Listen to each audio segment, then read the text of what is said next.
क्या कहता है सम्राट चौधरी, अपराधी थर थर कांपेगा। अपराधी बिहार छोड़ दे नहीं तो गया में पिंडदान कर देंगे। उसी गया में बीते दिन अपराध इतना बढ़ गया है, जिस गया में सम्राट चौधरी जिक्र कर रहे थे कि अपराधियों को हम गया में पिंडदान कर देंगे। कुछ दिन पहले देखे होंगे कि गया में बीच सड़क पर फिल्मी स्टाइल में गोली चलती है। और अब उसी गया में जब एक तारीख को पूरी दुनिया नया साल मना रहा था कि नया साल बढ़िया से बीते, उसी 1 तारीख को यानी कि 1 जनवरी को एक लड़का आकाश पासवान नाम का कमर में पिस्टल लगाता है और एक महिला को घर पर जाकर धमकी देता है कि केस उठा लो नहीं तो तुमको भी गोली मार देंगे। पूरी कहानी बताएंगे, वीडियो में बने रहिएगा। अब देखिए, एक गया शहर का मामला है, गया नगर का मामला है। आकाश पासवान नाम का व्यक्ति उपेंद्र पासवान के घर पर पहुंचता है और कहता है केस उठा लो नहीं तो गोली मार देंगे।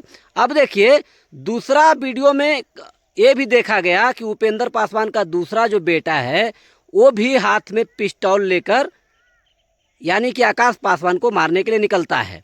अब उसे मजबूरी कहें या फिर जो कहें, लेकिन गोलीबारी जो है यानी कि बंदूकबाजी जो है दोनों तरफ से हुई है। आकाश पासवान जो है वो फायरिंग भी कर देते हैं।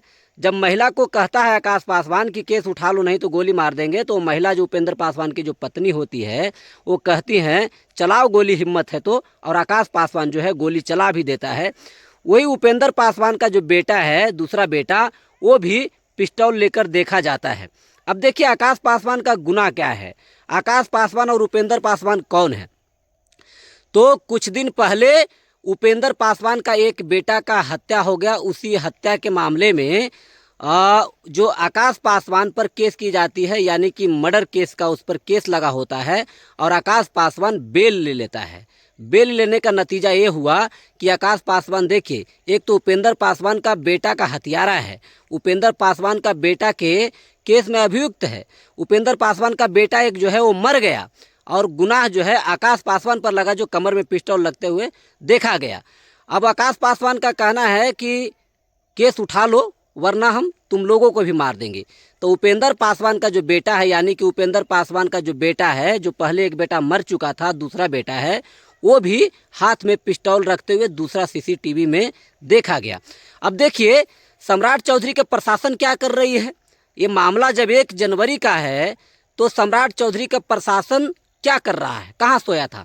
जब कल खबर चली, देखिए डिजिटल मीडिया में कितना पावर है भाई, ना तो टीवी में चला ना तो पेपर में छपा, सिर्फ डिजिटल मीडिया के पत्रकारों ने जब कल खबर चलाया तो कल के कल आकाश जो पासवान है वो गिरफ्तार हुआ और एफआईआर उपेंद्र पासवान और उनके बेटा पर भी हुआ, ऐसा खबर है।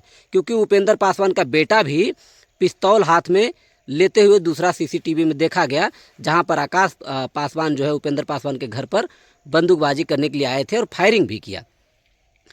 तो अब बताइए कि अपराधी ये बिहार में थर थर कांपेगा। क्या इन अपराधियों को गया में पिंडदान होगा सम्राट चौधरी? क्या अपराधी लोग ही आपको ही सत्ता से गिरा देंगे?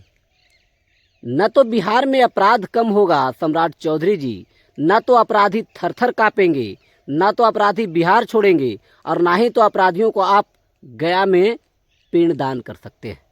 ये बिहार है, इसलिए अपराध नहीं कम होगा क्योंकि आपके जो पुलिस प्रशासन है वही सही तरीके से केस को इन्वेस्टिगेशन नहीं करते हैं और अपराधी जो है पुलिस प्रशासन के मदद से ही खुला छूटा दी जाती है और घूमता है।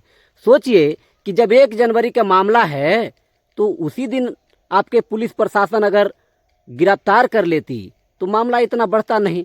ये तो छोड़िए, जब जो आकाश पासवान जो कमर में पिस्टल लेकर जिस उपेंद्र पासवान के घर पर गया और फायरिंग किया, वो केस में अभियुक्त है, केस में उसका नाम है। उसको अगर बेल नहीं मिलता तो आज जेल में होता, इस तरह की घटना नहीं होती। तो बिहार में अपराधी इसलिए नहीं कम होगा, अपराधियों का मनोबल इसलिए नहीं गिरेगा क्योंकि अपराधियों को साथ अगर मिली भगत कोई है तो सम्राट चौधरी का प्रशासन है। क्या कुछ कहते हैं, वीडियो को शेयर कीजिएगा और हम कितना सही कहे हैं एक कमेंट बॉक्स में जरूर बताइएगा। इसी के साथ जय हिंद।